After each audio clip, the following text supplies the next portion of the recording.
పహల్గాం దాడి దర్యాప్తు వేగవంతమైంది. ఉగ్రదాడికి సంబంధించి ఎన్ఐఏ అధికారులు పలువురిని విచారిస్తున్నారు. అయితే దాడి వెనక జిప్ లైన్ ఆపరేటర్ ఉన్నాడా అనే కోణంలో కూడా ఇప్పుడు అధికారులు దర్యాప్తు చేపట్టారు. దాడి జరిగిన రోజు ఆపరేటర్ అల్లాహు అక్బర్ అని 3 సార్లు అరిచాడని గుజరాత్ కు చెందిన ప్రత్యక్ష సాక్షులు చెప్పడం గమనార్హం. దీంతో అతడిపై అనుమానంతో ఎన్ఐఏ విచారణకు పిలిపించింది.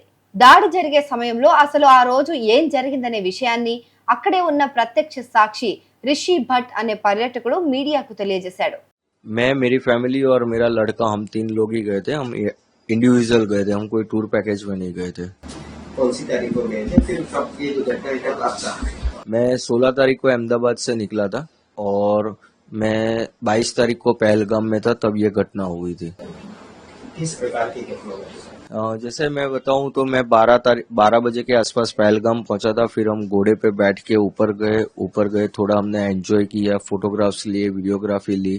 फिर हमने एडवेंचर करना शुरू किया। तो हम जिप लाइन कर रहे थे, तो पहले लोगों ने जिप लाइन की, फिर मेरे लड़के ने की, फिर मेरी बारी आई। मैं जब जिप लाइन कर रहा था तब फायरिंग स्टार्ट हुई।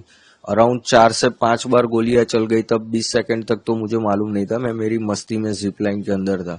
फिर मुझे मालूम पड़ा कि यहाँ पे गोलियां चल रही है, लोग नीचे मर रहे हैं। मैंने देखा 5-6 लोगों को गोलियां लग गई है। फिर मुझे 20 सेकंड के बाद अराउंड पता चला कि यहाँ पे आतंकी हमला हुआ है।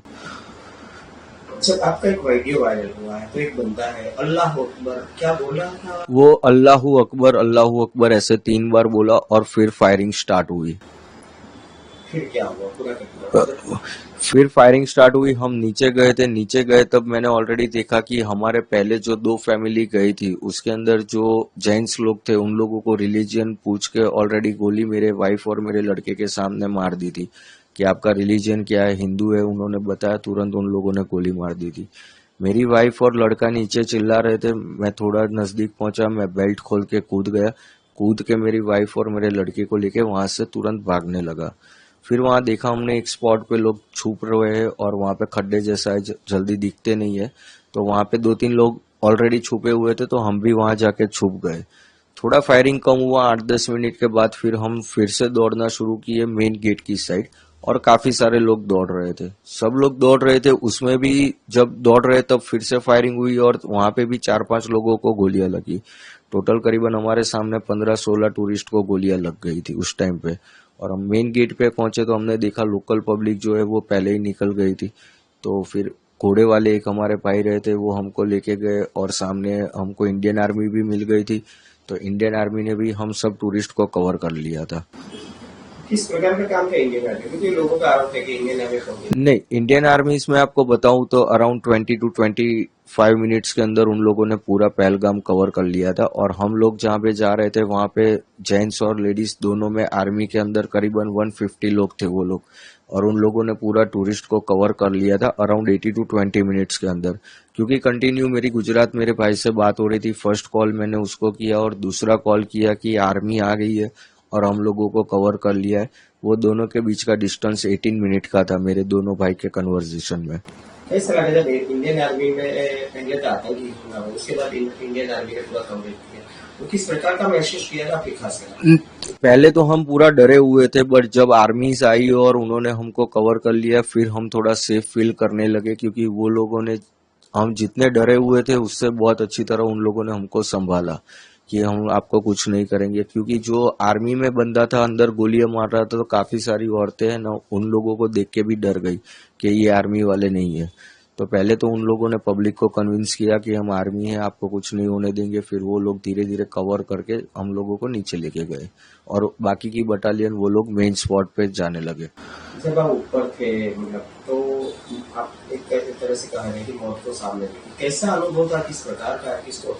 उस टाइम पे मैं बताऊं तो मैं एग्जैक्टली एक्सप्लेन भी नहीं कर सकता कि किस सिचुएशन में मैं था। क्योंकि मेरे पास मेरे वाइफ भी थी, मेरा लड़का भी था, सब प्रायोरिटी पहले उनकी तरफ थी कि उनको मेरे को लेके निकलना है। तो फिर मैं पहले उनको लेके भागने ही लगा था। नेटवर्क मिला, मैंने कन्वर्सेशन किया, इधर मेरे दोस्त आर्मी में है उनसे कन्वर्सेशन किया। उन्होंने 2-3 इंस्ट्रक्शन दिए मेरे को कि नॉर्मल कोई भी कश्मीरी लोकल बंदे पे भरोसा मत कर, कश्मीरी घर में कहीं घुसना मत फॉरेस्ट के अंदर, और तेरा एक ही है, तू पार्किंग तक सीधा भागना है तुझे। तो मैं उनकी गाइडलाइंस फॉलो करके हम लोग पार्किंग में ही भाग रहे थे और सीधा पार्किंग में जाने लगे। दोबारा ये सवाल कर रहा हूँ, आर्मी का किस प्रकार का रवैया था, किस प्रकार का शाख था, क्या कहेंगे इंडियन आर्मी के लिए? इंडियन आर्मीज के लिए मैं ग्रेटफुल करूंगा क्योंकि उन लोगों ने तुरंत टूरिस्ट को कवर कर लिया था। और सेकेंडली आप देखोगे तो हाफ एन आवर के वहां उतनी गाड़ी, एम्बुलेंस वगैरह सब कुछ उन लोगों ने अरेंजमेंट करके पूरा 30 मिनट्स के अंदर कवर कर लिया था उन लोगों ने। और ऊपर भी उन लोगों ने पूरा स्पॉट, जो मेन स्पॉट था, वो भी उन लोगों ने कवर कर लिया था। एक तरह से कहा जाए तो आपका जो आप और आपके परिवार है मौत को अपनी आंखों से देखा। यस, मैं बता रहा हूँ ना, वो चीज मैं एक्सप्लेन ही नहीं कर पा रहा हूँ कि उस टाइम पे मैं किस कंडीशन में था। बस दौड़ना है, निकलना है, वही चीज थी क्योंकि चारों साइड गोलियां चल रही थी, दिमाग भी इतना काम नहीं कर रहा था। आपको बता था क्योंकि आपने अभी आगे बोला कि मैं तो मेरी मस्ती में था। वो जिप लाइन में मैं मेरी मस्ती में था। जब पता चला तब तो डर लग गया था कि हाँ अब कुछ हो रहा है। पहले 20 सेकंड तो मैं मेरी मस्ती में ही था। बताइए आपका जो जिप करवाया था तो ये जो बंदा है क्या बोला था, आपको कैसे लगा, आपके आगे क्या बोले कि मेरे आगे 9 लोगों ने स्लाइड की ना, तब ये चीज नोटिस है कि मेरे आगे जो 9 बंदे ने स्लाइड की, इवन मेरे लड़के ने भी स्लाइड की, मेरे वाइफ ने भी स्लाइड की, तब वो बंदा कुछ नहीं बोला। जब मैंने स्लाइड कर रहा था तब वो बोला और उसके बाद फायरिंग हुई है। उसलिए उस बंदे पे मुझे थोड़ा डाउट हो रहा था। क्या बोला था बंदा? वो अल्लाहू अकबर 3 बार बोला और फायरिंग स्टार्ट हुई। तब आपको कुछ अंदाजा नहीं लगा? नहीं, तब मेरे को मालूम नहीं था। पर ये चीज मैं बोल रहा हूँ ना कि जब 23 तारीख को हम गुजरात पहुंचे, यहाँ मेरे भाई के पास बैठे, हम फैमिली मेंबर सारे वीडियो देख रहे थे, तब ये चीज हमको नोटिस हुई कि आगे के एक भी वीडियो में ये बंदा कुछ नहीं बोल रहा है, इसी टाइम बोल रहा है और फिर फायरिंग स्टार्ट हुई। दिखने में कैसे था? नॉर्मल, जैसे कश्मीरी लुक, जैसे कश्मीरी के लोग होते हैं वैसे नॉर्मल लुक वाले ही थे। उनके दाढ़ी वगैरह सब कुछ था उन लोगों का। 2 ही बंदे को देखा है हमने, उतना भी नजदीक से नहीं, 30-35 फुट के डिस्टेंस पे। पर जो पठानी आदमी था उसने तो मुंह पे कपड़ा बांधा हुआ था। जैसा बोला गया है तो वहाँ पे परमिशन अभी नहीं दी गई थी, वहाँ पे घूमने की परमिशन नहीं दी गई थी, गाँव वालों ने अपने आप तरीके से खोल दिया था। ये मैंने काफी जगह से सुना है पर मुझे पता नहीं क्योंकि क्या रहती है वहाँ पे आर्मी थी? हाँ, उस टाइम पे नीचे तो पूरी जगह पे आर्मी थी और फॉरेस्ट पे भी थी।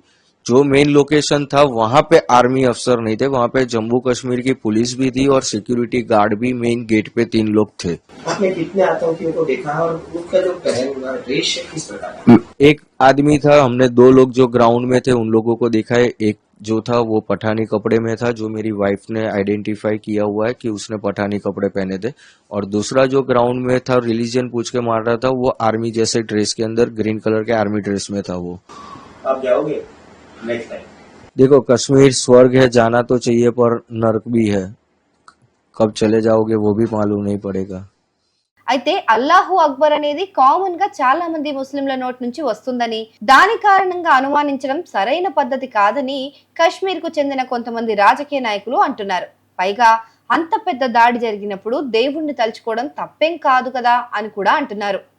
एक जो जिप लाइन ऑपरेटर जो एडवेंचर एक्टिविटी होती है, नीचे फायरिंग हो रही है, वो एक टूरिस्ट को राइड करा रहा है, साथ में इंसिडेंट होते हुए वो अल्लाह अकबर कह रहा है, उस पर उसको अगेन वेरी अनफॉर्चुनेट, क्योंकि ये इनको पता ही नहीं है यहाँ का कल्चर।